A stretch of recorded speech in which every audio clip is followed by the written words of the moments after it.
Welcome to Blizzard Fire. We hope this video helps fire up your solution. You start with admin access because changing lock credentials needs authority.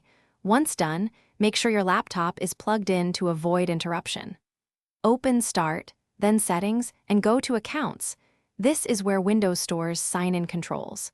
If you use Mac OS, open System Settings and choose Passwords or Users and Groups instead. Now navigate directly to sign-in or password options so you can create or change the lock screen password immediately.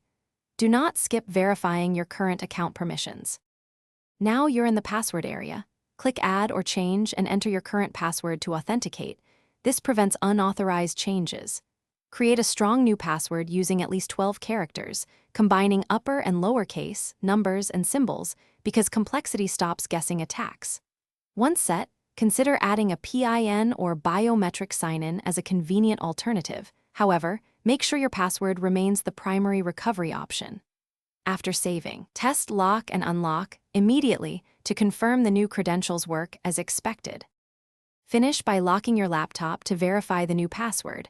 On Windows, press Win+L. On Mac OS, use Control-Command-Q. If you cannot unlock, don't panic. Use the account recovery flow, a linked email or phone, or an admin reset. These steps exist to regain access securely. Make sure to record the password in a trusted password manager or store a recovery key offline.